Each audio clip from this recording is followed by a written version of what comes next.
If you are in a relationship and you're continuously fighting over and over, making up and then fighting again, my guest today, India Leigh, is going to go into the reason, the deep reason why it keeps coming up and how to heal it.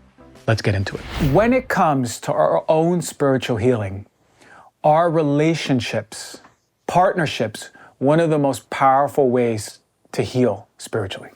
Absolutely, yes. Our relationships and partnerships are mirrors. And if you think back on, if anyone thinks back on all your relationships you've been through, each one was a mirror. But what's funny is we think of a mirror and we think of just that flat mirror on the wall, and we're like, I see my reflection. But that's not really the type of mirror we're talking about. Think about more of funhouse mirrors. You know, you've got your curvy mirror, your mirror that makes you look taller, your mirror that makes you look wider, your mirror that's all cracked. And so you see yourself in all these different ways through all these different mirrors. So when you think back, and I was actually doing this last night, thinking back on all of these relationships and how they mirror different aspects of my experience through life. And when you look at that, you can go, of course, you have to get to a certain perspective where you're able to do this, but you can compile all those mirror images from all those different relationships and go, wow, this is me, but not really. This is aspects of me. And the more, it's almost like a puzzle. The more of those reflections you get, the more you can compile. But certainly the most, I'll call it radical mirror is the romantic relationship, the masculine-feminine dynamic, and we're not talking gender, we're just talking energies. So, of course, that energies can come through whatever gender you are, but that masculine-feminine energy dynamic, because that is mirroring the masculine energy balance we all have within ourselves. We are in ourselves, that yin and yang, that masculine and feminine, and our life is a journey of coming into balance within those energies. And of course, it's not about perfection. It's not about let's get to this perfect 50-50 balance, but it's about learning through these relationships, through our experiences, to heal, to even foresee what the wounds are. So when you're in relationship, that allows you to see through what triggers you, what hurts you, what breaks your heart, what excites you, where your wounds are and where the things are that you want to get to and heal. And then you can dig into why is that there in the first place? Was it conditioning from childhood? How my lens formed, how I see myself and others? Was it maybe a past life thing or, another experience? What does it have to do with my karmic journey on my soul path? Does it have to do with my soul purpose? And so all of these things feed into what we are seeing in those reflections. But it takes a real high level of getting to the consciousness where you can together, work with those reflections, and that's what we call conscious coupling. And certainly we all, self-included, go through a lot of relationship trauma and a lot of unconscious behavior in relationships to get there, and then it's a process of, okay, let's dig in and do the work once we see what we're doing. And that conscious coupling is the best way to see it. It's such a powerful word.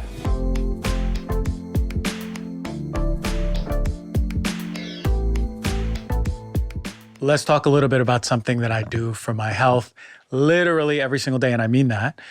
I started taking athletic greens because I wanted more energy, especially because I'm always on the run and I'm not getting the full-fledged greens that I need to be getting. So I wanted to make it easy. And I've been utilizing this powder for about maybe a year now, but I love it.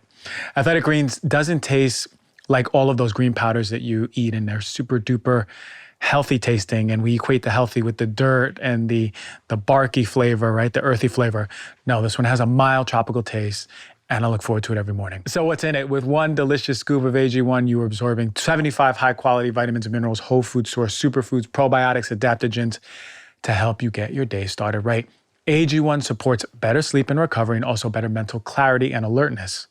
For me, I have better energy through the day every single time I'm using my AG1's powder in the morning.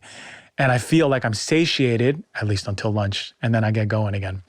AG1 allows me to focus more during the day so I can feel like myself. It's also a small micro habit with big benefits. It's a one thing you do every single day to take great care of yourself. Now, to make it easy, AG1 is going to give you free 1-year supply of immune-supporting vitamin D and 5 free green powder travel packs with your first purchase.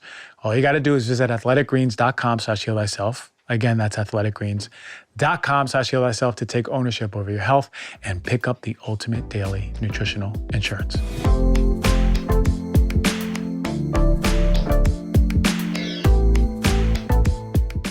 Thank you, BIRCH, for sponsoring the show. It was important for me to choose an organic and natural mattress like BIRCH that is made with natural materials. Why?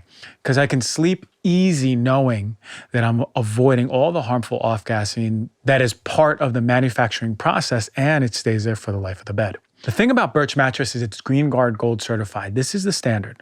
This is the high quality standard, meaning that you're not being exposed to any of these harsh chemicals that are being used by these companies. And a lot of these high quality, quote unquote, organic natural mattresses are greenwashing and using harsh chemicals. BIRCH has been the best mattress for me. It's the best one on the planet. And I really mean that. I love it because they're reducing environmental impact by having a mattress produced with raw materials. They're an ethical company, strict social, environmental, economic standards. And for me, I know I'm sleeping on a quality mattress, not only comfortable, but it's clean. I've had it for about 2 years now. I love it. I'm sleeping through the night. It's a super comfortable bed. Every person who lays down on it says it's a comfortable bed. It feels like I'm being held by a cloud. Raw materials, ethical, clean. With BIRCH mattress, you're gonna get a 100-night sleep trial, along with a 25-year warranty. The best part about BIRCH is it delivers a mattress right to your door, and it comes rolled up in a box, super easy to unfold yourself. I love my BIRCH mattress. I truly think you will too. If you're looking for a new bed, check out BIRCH. I send this to everyone who asks me what bed they should get. I must have sent about 150, 200 BIRCH codes already because I love it and I believe in it. You can click the link below or go to birchliving.com/heal thyself to get 20% off of your mattress plus 2 free pillows. And if you're looking for a mattress for your little ones, also check out the new BIRCH Kids line. It's important to get your kids on a clean mattress ASAP.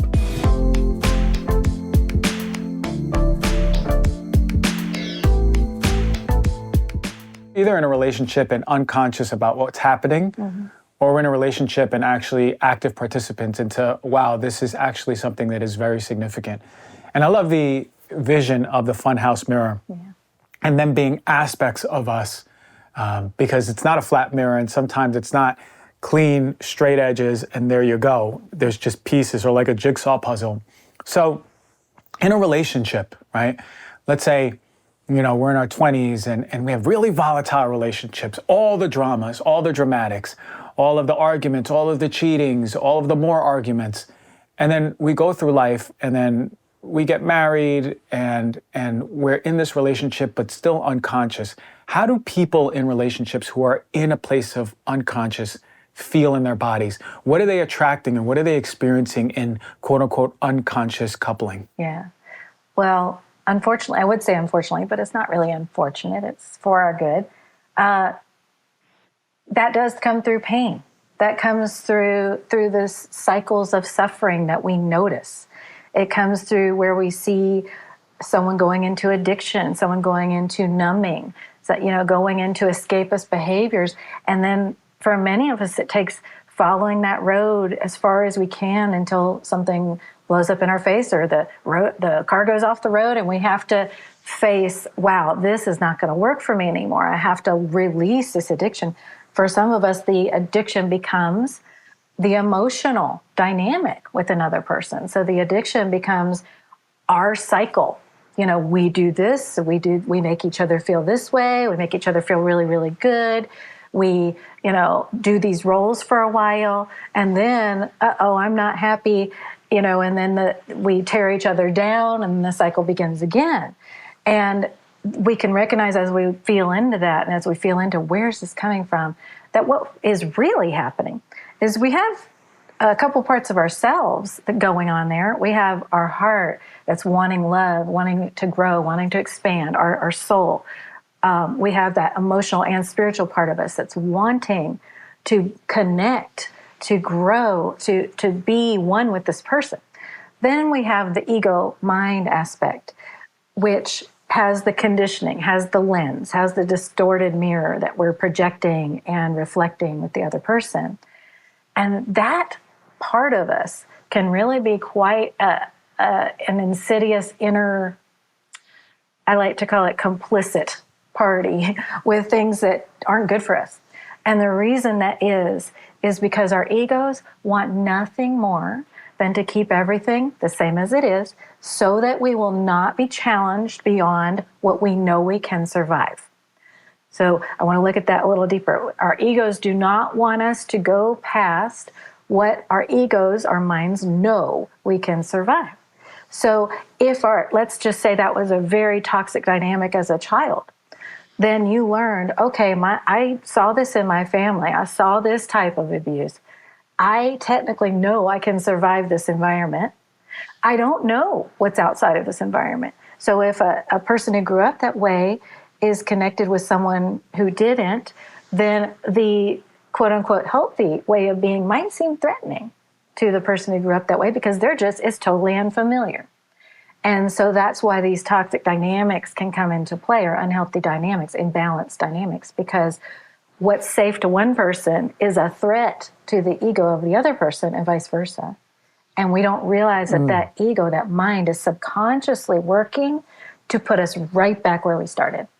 So we really have to see, recognize, and be willing to move past that, which is where, believing in spirit and that universal higher power helps you, because when you don't know how to do something, but you only know this way is not working, that's when spirit can come in and go, all right, we're going to show you a higher plane, a higher way of connecting.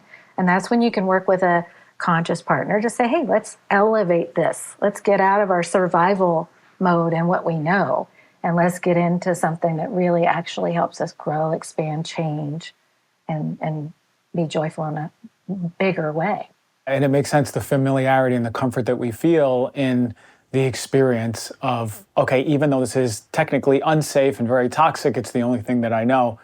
And I can't tell you how many times I've had clients walk into my little studio that I do the emotion releases in, and they're talking to me, and almost every single time, because I see mostly females, most of the females have a partner that mirrors the toxicity or wounded masculine of the father. Yeah. And most of them know it. Some of them are like, wait, that makes so much sense, right?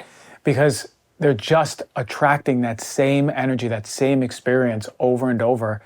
And it's sort of like clockwork. It always happens. Yeah. Anyway, as we move back towards this, we have this concept of the masculine and feminine polarities. And in a relationship, there might be a moment where one of the partners goes, you know what, I really want to become more conscious about our triggers, our wounds, our egoic revalidation and protection. But the other partner might go, what are you talking about? I'd rather just stay where I am.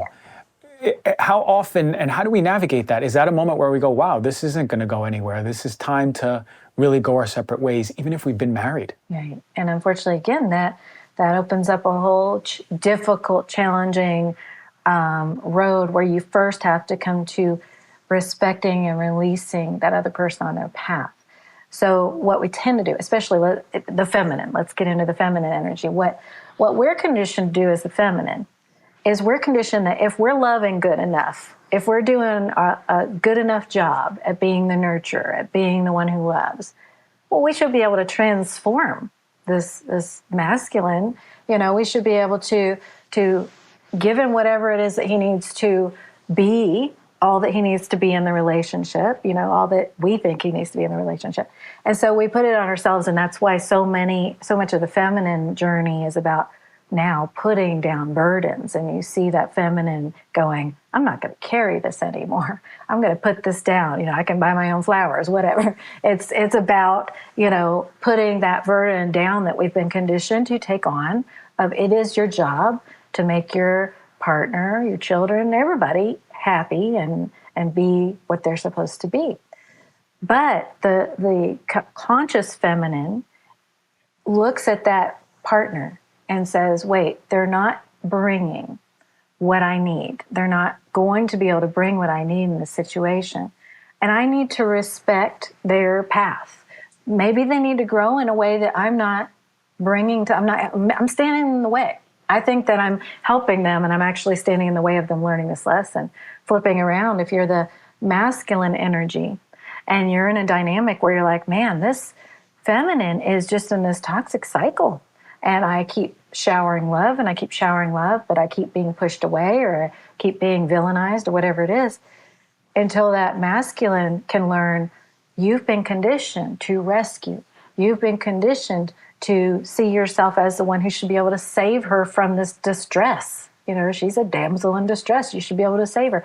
And until you go, oh, wait, no, this is her healing journey, I have to respect that, then no progress can be made. So we first have to release our view of our role for that other person and say, okay, what am I actually being guided in a spiritual or energy sense to do here?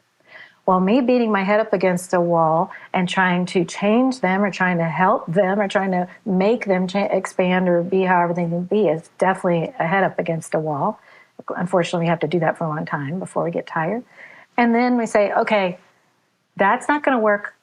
That's when we need to allow in all right, my guidance is going to show me if I should, stay in this person's experience, but just change my boundaries, change what I'm going to participate in, or if I should release them and just sort of, but see, what we think of as releasing is to say, okay, I'm done. I'm going to close the door. And then that doesn't allow for change either. So it's a fine line of developing your own healthy boundaries, working with your own spirit guidance of where you're needed in this, releasing the person to their journey, and then not closing the door, because you never know when transformation is going to happen, but at the same time, you're not supposed to, wait for someone else so you can move forward. So it's all about aligning with what you want. So if you are in an unhealthy dynamic and you say, all right, this person's not changing and this person doesn't have what I need, and I'm standing in this person's way to grow, but I want love and I want a partnership that brings me X, Y, and Z. The best thing you can do in that moment is sit down and get real with yourself, your own higher self, your own guidance, and say, all right, this is what I want in a partnership. For my own ego reasons, I've attracted in something else. Maybe I just needed to grow to this point and detachment. What did they show me in this relationship? And what am I now ready for that I wasn't? Whether it's from them growing or from a new person. And then you write down, these are the things in partnership that I want. And then you have to look at, am I embodying these things? Am I embodying honesty? Am I living truth? Am I making myself emotionally available and ready to receive that from someone else? And then once you're embodying these things, you can go, all right, I know that since my energy is going to attract in my reality, I'm now going to attract in this partner. If this partner can come in a transformation of this person I'm with, that will happen. But if that can't happen, it's going to come in for me and I'll be guided what to do with this current relationship, which is completely different from how we're conditioned to handle it, which is make a decision. Are you in, are you out? Are you in a relationship, are you not? Pick a label. Are you married, divorced, dating? What are you?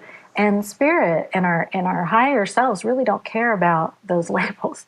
It cares about growing and Yeah, and the embodiment part right. of it. Who's growing with you? Who's reflecting your growth? And who are you able to do this work with? Yeah. Yeah, and that really resonated. There's a lot of people that I speak to, and they go, well, I mean, I don't want to be single again because I don't know if I'll ever find someone who's just as great and good of all the good qualities that this person who isn't growing with me or who doesn't want to grow is embodying. And for me, it's always like taking a step back. It's like, okay, but are you embodying that? And that's exactly true. It's because that's your frequency. Either, I just had a client come in last week and she had trouble finding a partner. She still has trouble finding, I just met her. Yeah.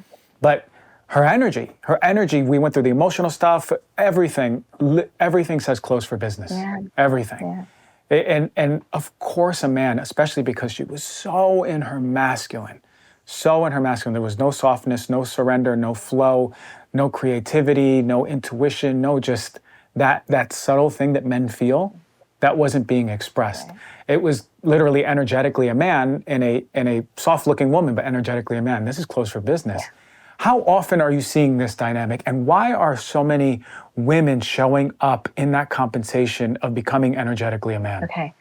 Well, when we look at our journey as a collective, and we go back a few generations, we can see where there were generations of families, not just the women, but also not just the girls, but also the boys, growing up with that masculine energy being either absent, even if it wanted to be there, it could have been off fighting a war. It could have been off, traveling for business because we didn't have this technology that allows us to be around, and they had to be where the work was. That man had to be the one doing that. And then, of course, then when that started to change and the feminine energy was like, well, now I'm going to be working. Well, now we have two, sort of absent energies, and it starts changing. And then we start losing touch with what it does mean to be masculine and to be feminine. And then we started sort of moving through this time of, well, they're equal and sort of the same, which, even though we want the balance of power or whatever that is, yes, with masculine and feminine, they're simply not the same. They are complementary. They are, you picture that yin yang again together. They're fitting together in complementary ways. They're light and dark, they're night and day. So we need both of those energies. And when we did kind of devalue that, we got away from understanding what connection is about. Now, I believe that, or I see that the gender revolution we're going through is really important, because what it's doing is helping each and every person understand their own inner balance. So whether you are, gay, transgender, cis, whatever you are, you're having to feel into, what is my balance of energies? Even non-binary, you're like, maybe I'm perfectly balanced in both. What am I? So that's actually tying in with our journey of understanding these masculine, feminine roles as all of this, gender exploration. And so now, yes, you're right, the feminine energy, which was for so long undermined, overworked, stretched too thin, tried to kind of do everything. I'm going to do this and do that. And all in the absence of that much needed masculine energy, because it was, either challenging that in power or it was doing without it. The feminine kind of had to, it's sort of like this mutating of, now I am both, I am masculine and feminine, which it did it in a wounded way. Our feminine energy did that in a wounded way, that said, I'm both because I have to be, because nothing else is here for that. But now it's this beautiful and painful shift that's happening, because of course the masculine then feels like, well, where do I fit in? Where do I even go with that? And then the masculine had to adapt to that. Well, maybe I'll be less threatening. Maybe I'll try to be the feminine. Whatever the masculine has had to do to balance that out and to still have a place to exist. So now what's happening is the feminine in that deburdening, in that, I can't do everybody's journey. I don't want to. I can't carry the emotional weight for the masculine. I can't run a relationship for both of us. I can't do it all myself, nor should I. And nor is it good for, the children to see this as a model of what they should do. Now the feminine has to open up, has to allow the masculine energy in. It's required. From ourselves, because many of us, and myself and others, we have experienced physical, indications, like your body's just going to let you know when you're doing too much. Your body's going to let you know, hey, I'm not built to be it all. So women's bodies have started letting them know, no, I can't do all this. Our psyches, wow, I'm anxious and all these things because we're trying so hard to do all of it. So then there's a painful breakdown in those energies. And of course, now the feminine is rising into this power of, okay, I have power in recognizing I don't have to do it all. I can just be me and I can receive. And now the masculine is sensing that. The masculine energy is sensing that and is rising up into a new state where it's saying, and I'm ready to be with a feminine that is powerful. And so now the next part of this dance, as we go as a collective, is for the feminine and the masculine to then learn how to stay in that balanced state of power. I'm in my power as the masculine. I'm in my power as a feminine by receiving, by saying, yes, I'm just going to let it all come to me. And then the masculine is saying, and I'm going to feel confident in taking the action I need to take, taking the steps I need to take that are in my higher embodiment. And then we can kind of operate together. It's like, our goal is to be our higher selves in physical form and be able to live these nice, balanced, but also exciting physical experiences as that. Because what we didn't come here to be was what the ego wants us to be, is what we've already been. Yeah. We came here to be over and over. Yeah, we came here to be something completely new. And so when we talk about things like the new earth or what that is a new way of existing, which is in our highest frequency, in our highest embodiment, but also in the physical, where we get to play on that playground of earth in our highest embodiment, which doesn't mean we're perfect, doesn't mean we don't have problems. It means that we're operating more from love than from fear, more from the light than from the darkness. And that's what we're both doing as divine feminine and masculine energies, yeah.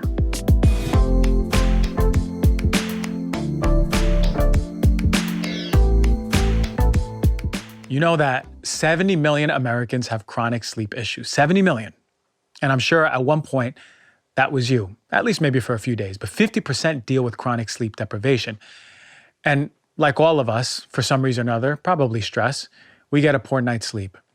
But it's so important to optimize, because all you need is one night of poor sleep to have elevated blood sugar, have reduced focus, feeling that groggy, low energy, sluggish feeling.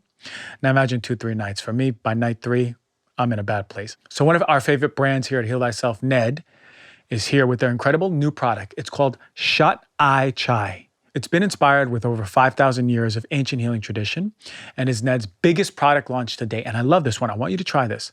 It's a mellow super blend latte for sleep, and it's got adaptogens, aminos, functional mushrooms, and magnesium. Seriously, fantastic ingredients put together, and it's a masala chai inspired body.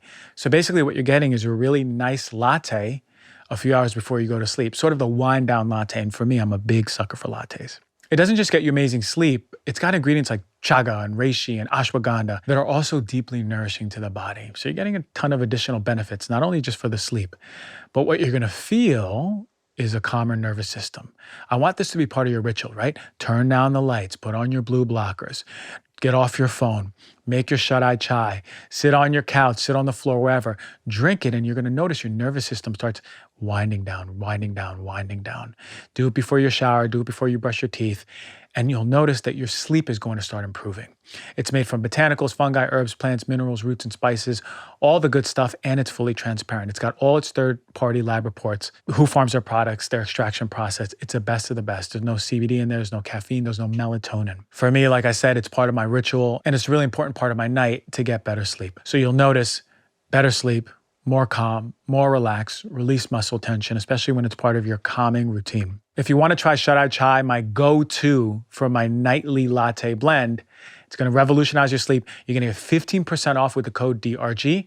Go to helloned.com/DRG. Enter the code DRG at checkout. That's HELLONED.com/DRG to get 15% off in the sweetest dreams.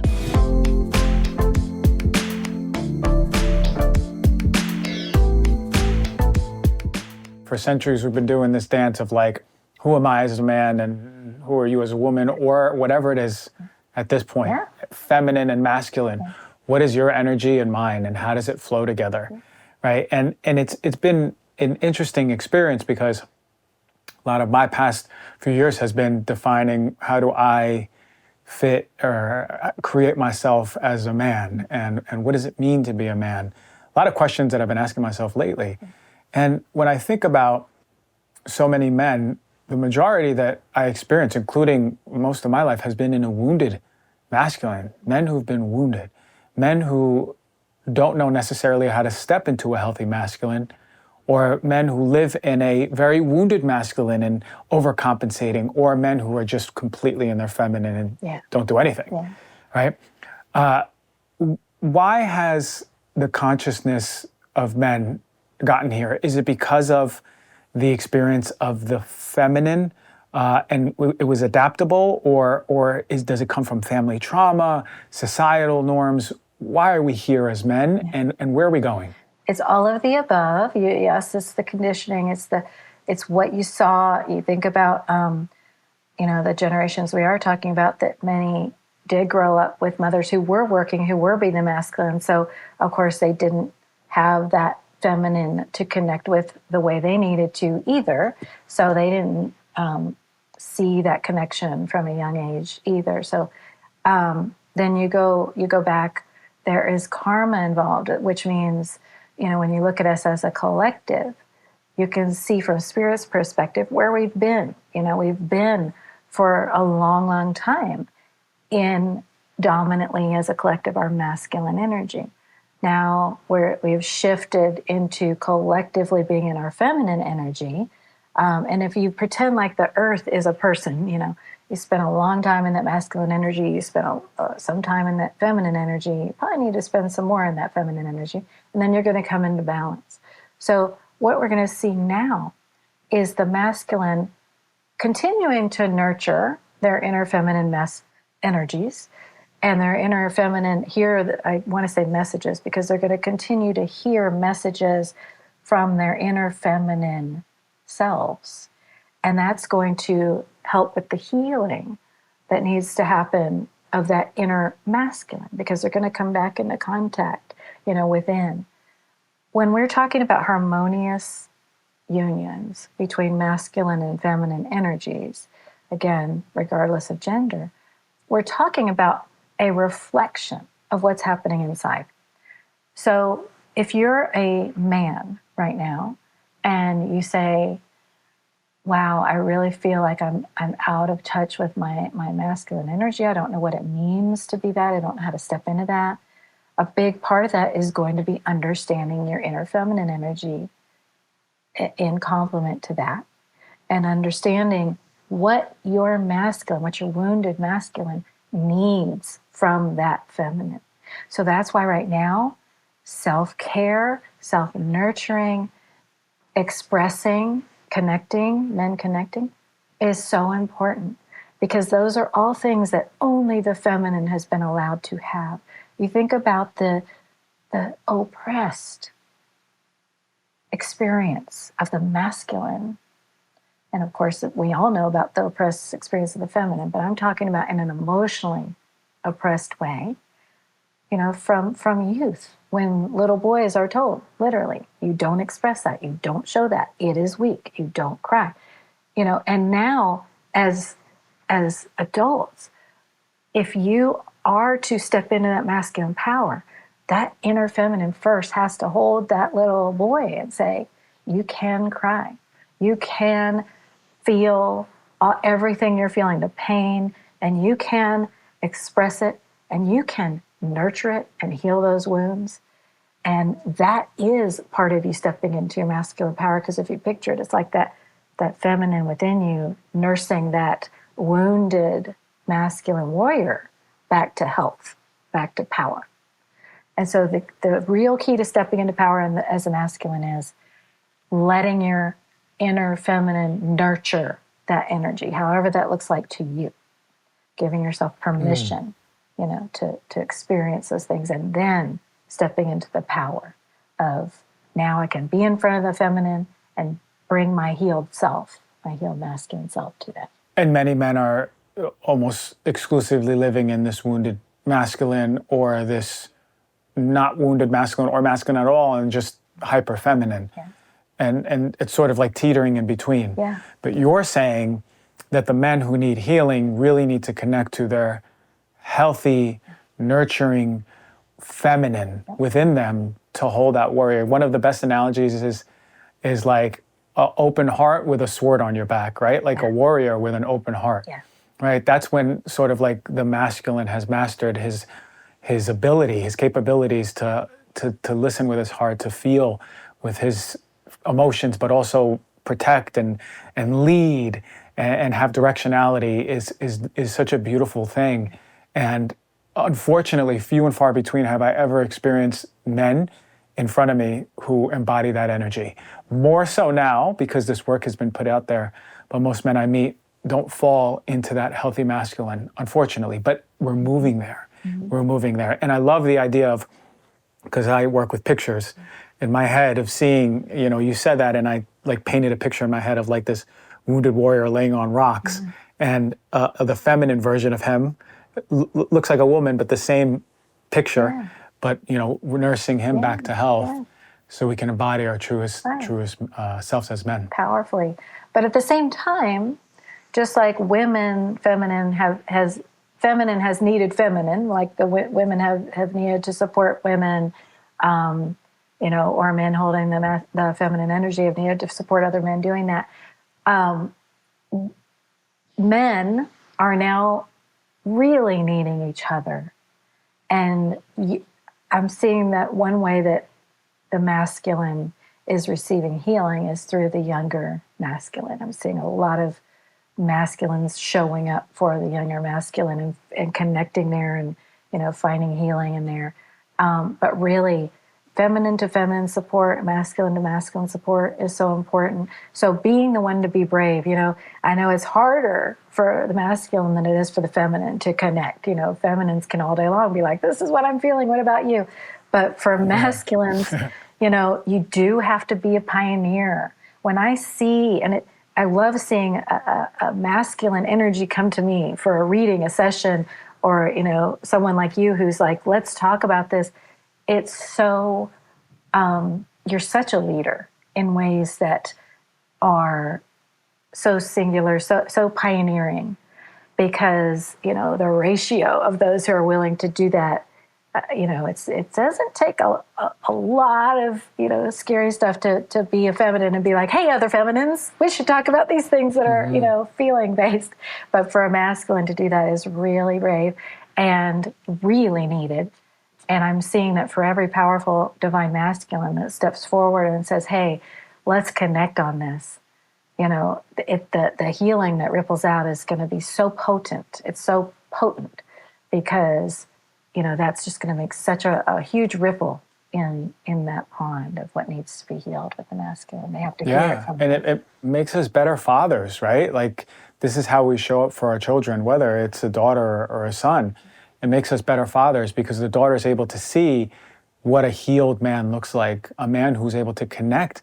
How many times I've had women sit in my sessions and talk to me and tell me that I love my father, but we never connected. I mean, ever emotionally, ever. But like provided, and was always there to pick them up and be with them, but never connected emotionally. But like what a gift it is to give someone like a daughter the gift of knowing, hey, look, that I can feel you here. I can be present with you, right? My heart can be open in this. And my God, imagine a son who is modeled and seeing what it is to be a real man, a man who's balanced in his masculine and feminine. That boy is set up for all the success in the world, all the deep relationships, all the love, right? So that's why actually I've reached out to you, because I'm like, okay, well, if I'm going towards fatherhood some point soon, I want to do right by my children, And that's why all the men listening to this show, this work is fundamental, right? This is on the deepest plane. The physical health is downstream. You have to do this work. Yes. Before you have a kid, you have to do this work. If you have a kid, you have to have done this work yesterday, but do it now. Because not only the world needs it, but your children need it. Yeah, and it's important to say, because we are talking so much about the wounds and the healing. And, this time that we live in, even though it gets a lot of flack for being a horrible time to live in, because we do have a lot of challenges, a lot going on, this time we live in is actually one of the most luxurious time we've ever known from the spiritual and emotional standpoint. I mean, if you look, the reason these wounds are here, the reason that past generations had to operate from survival and fear, and these things that we inherited, because that was out of necessity. They were surviving. They were things to fear.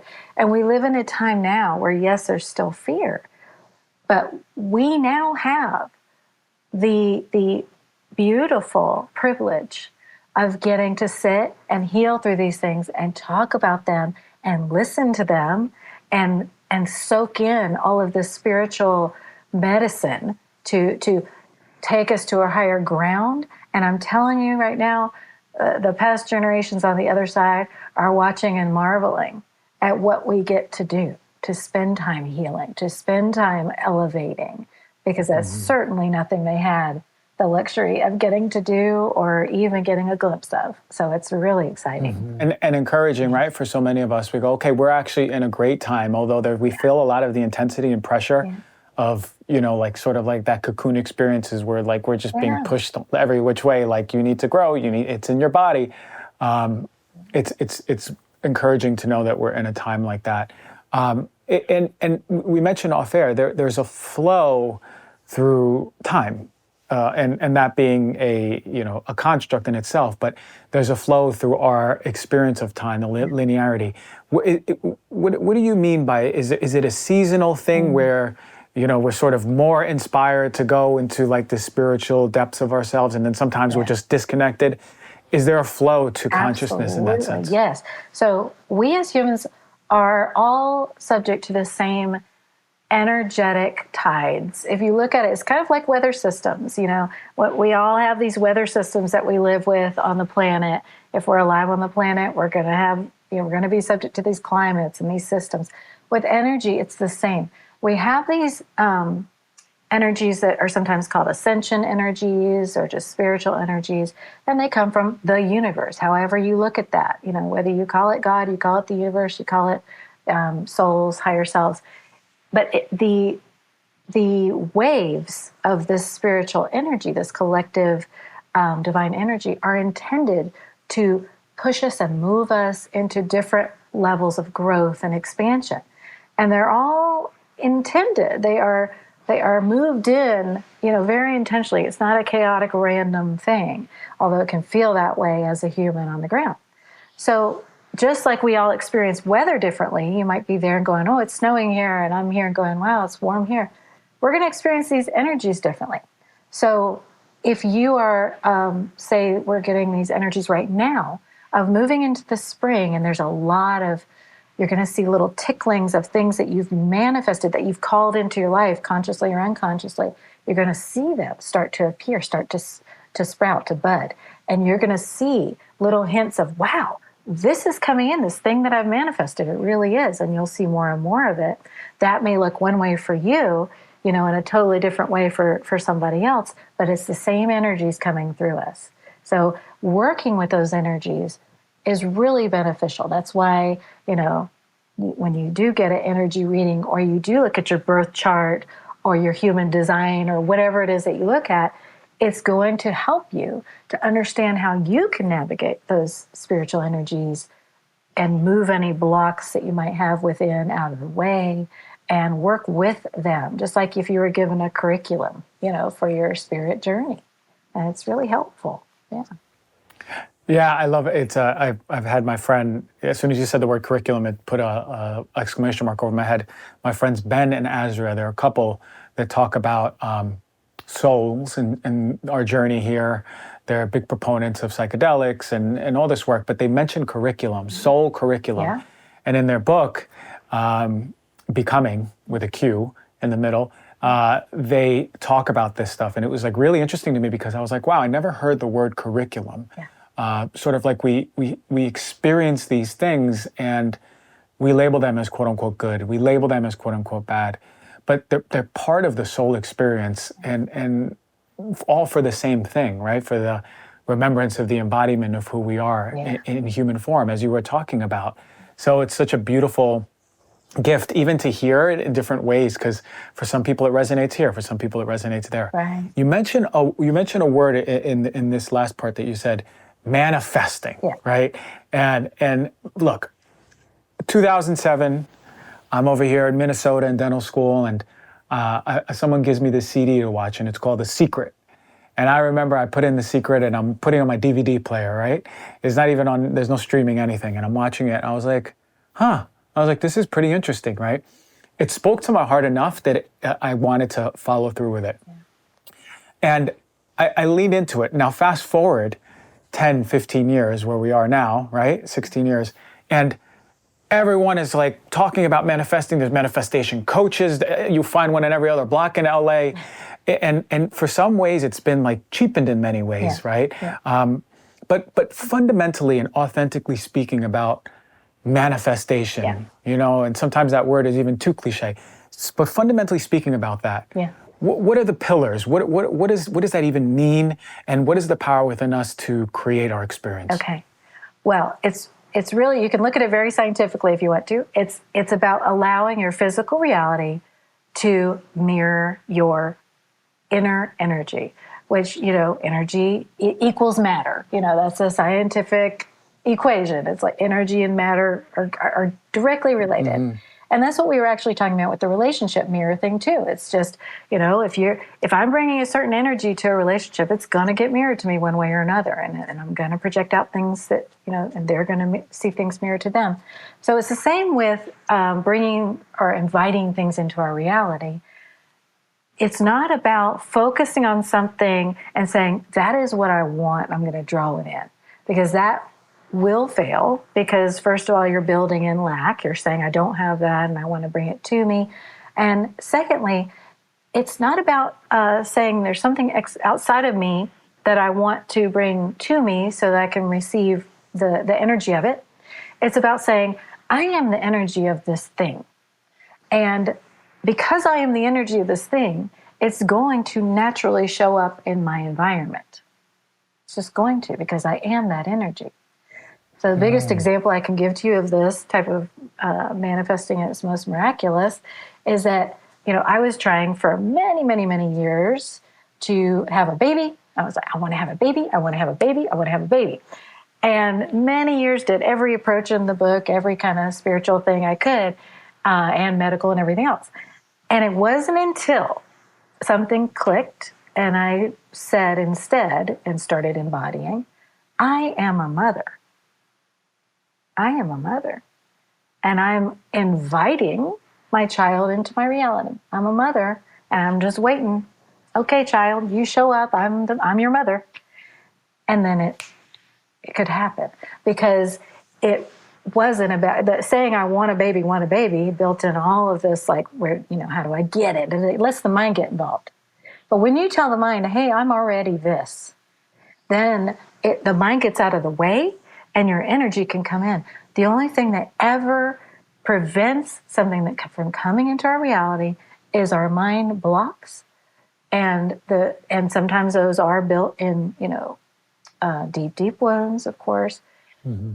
And our soul journeys. So you do have to have respect for what your journey is.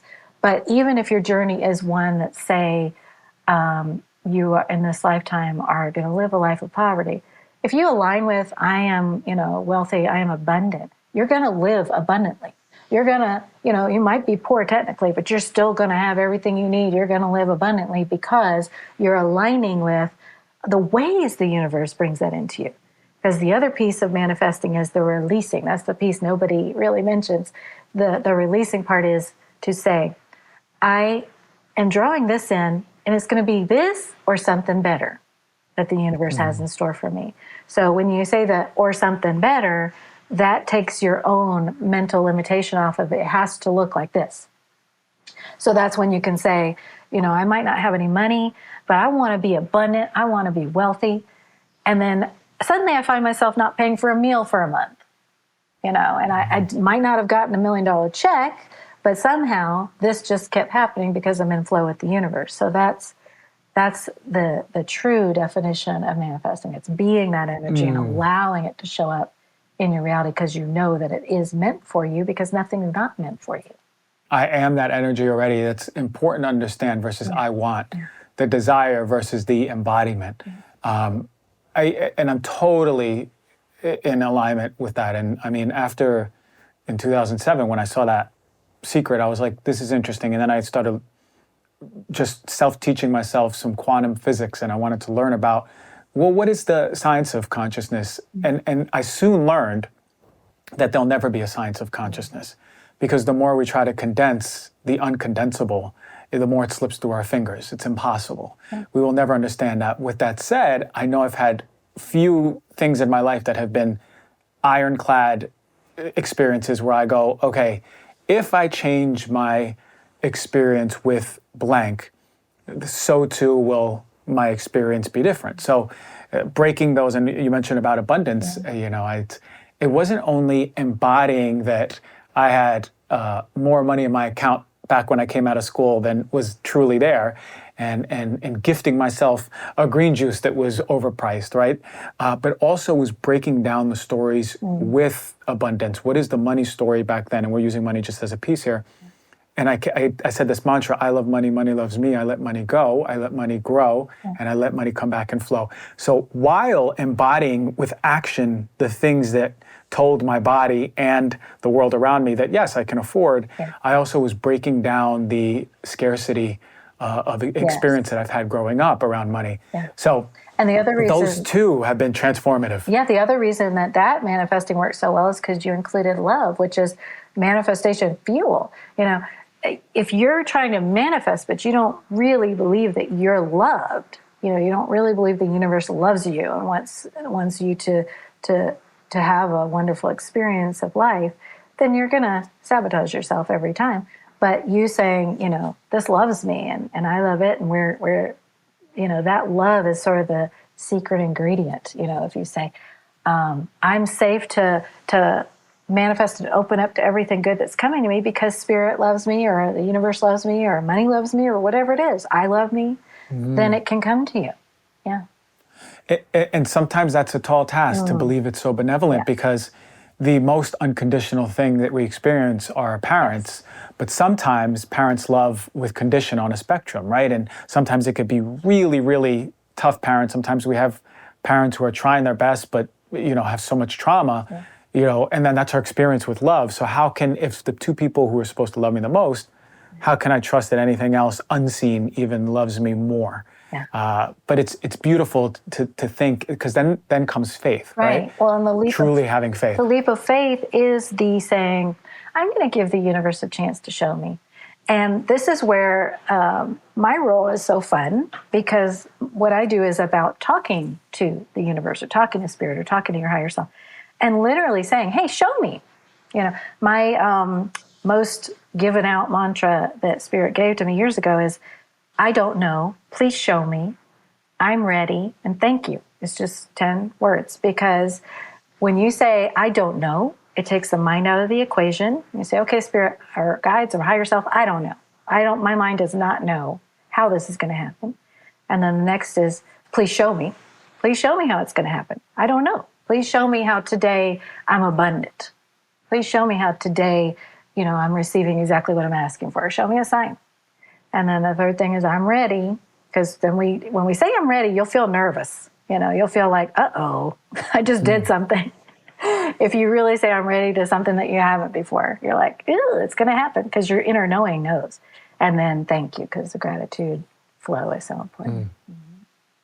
That's so powerful. Okay, so for the viewers and listeners who go, okay, that sounds all well and good. I'm in a relationship. I don't know if we're growing. I heard about this manifestation thing. Where are 1 to 3 ways we could start doing? What are some things daily that we can start to begin this process of self-reflection, connecting to spirit, connecting to the universe, connecting to all the goodness that we deserve? Okay. The number one thing is to pay attention to what your thoughts, your energy, and your body are doing and telling you. Because your energy and your body and your emotions are never wrong. They're never wrong. And only your thoughts can be wrong or false, right? So when you notice yourself having a lot of negative thoughts in a relationship, if you're like, man, this is just, that's going to be an indicator, because you're going to know I'm out of flow. Because if I was in flow with spirit, my guidance, my heart, my body, then I would be listening and I would be getting things that were leading me in a positive direction. But this negative loop I'm in tells me that I'm in my head. So that's the number one thing, is notice, what are your thoughts doing? Where's your energy going toward? It's sort of like if you have a hose and you're trying to water your garden and you're like, no water's coming out of this hose, and you look and there's holes all in it and no water can go through it. That's all the negative thoughts, all the things that are kind of, poking holes in that source of everything that's trying to come through to help you. So when you patch it up, you've got your garden, everyone can enjoy it, you can enjoy it. But it's important to see where those energy leaks are happening. Because if you're putting energy into, say, someone, and they're always bringing you down, they're always, man, I just feel horrible in this relationship. Pay attention to that.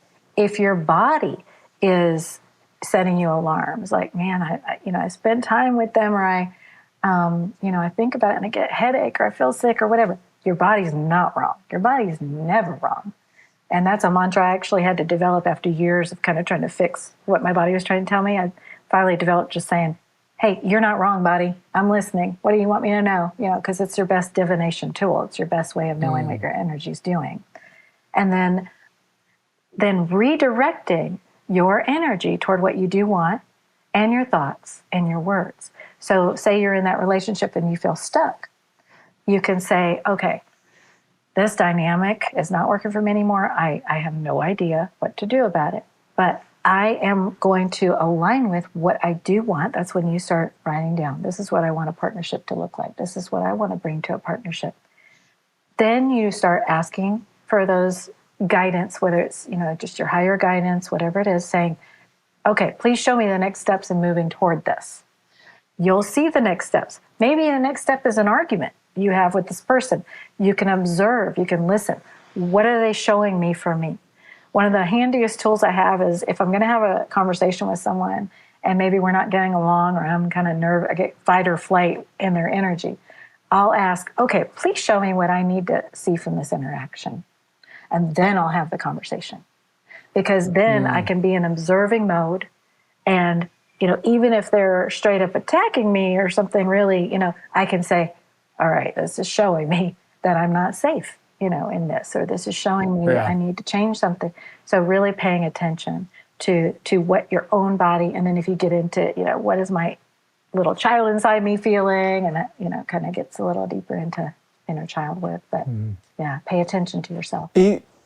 Easy interventions, right? This is what I heard. It was nothing like a $2,000 intervention where I have to buy this new device to measure me every single day to make sure I'm on track. It's literally going within and taking a moment and being like, where am I at? Taking inventory of where you're at, feeling how you feel, taking an audit of your life. So all of these pieces so important.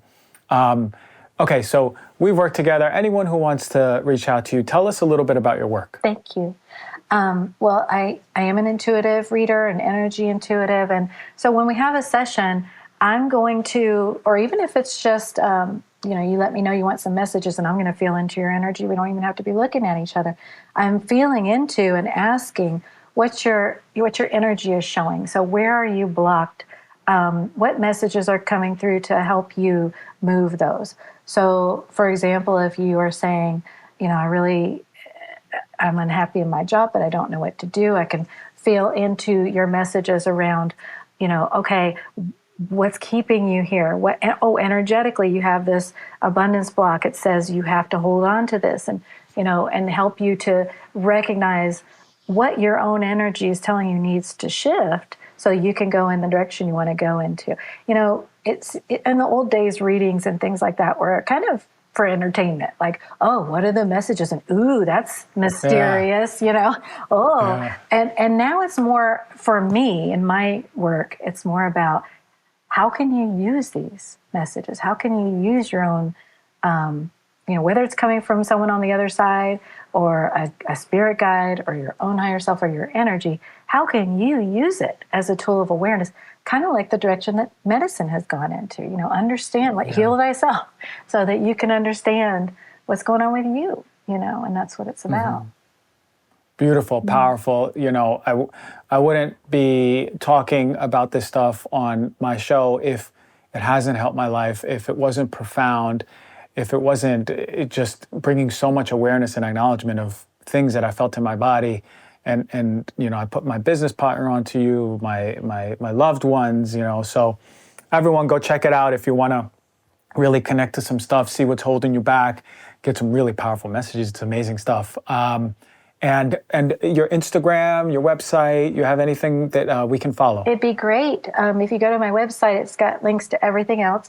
And it's indialeigh.com, and that's INDIALEIGH.com. Thank you. Fantastic. Thank you so much, India Leigh, for coming on the show, dropping these spiritual knowledge gems for every single person. Listen, everyone, connect to yourself. Take an inventory on your relationship. Feel into your body. Get awareness around what blockages are holding you back from your greatness, man. Your soul is here to do great things. And let's just get back in alignment. We'll feel good when we're doing it. I promise you that. Thank you, India, for being on the show. All the love. Thank you. Thank you.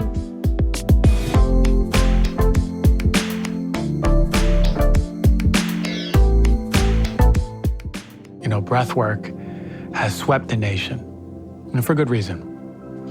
Breathwork is one of the quickest ways to get into your body. And for me, I've always valued practices which pull you away from that egoic protection and put you back into your body, that truth in your body. When we breathe, we bring our awareness away from all the things that we think we need to do, and we can come back to just being, staying grounded in the present. So last July, my friend Kurtis and I connected to show you all what breathwork looks like. A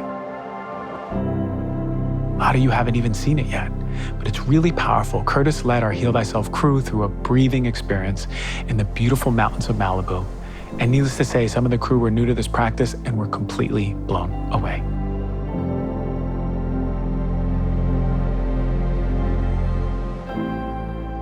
Breathing is super simple, right? Breathwork, detox is super simple, but I didn't say it was gonna be easy.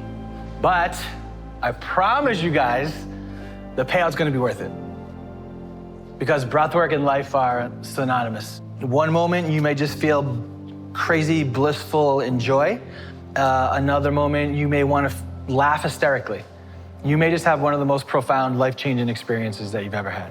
And that's been my experience with breathwork.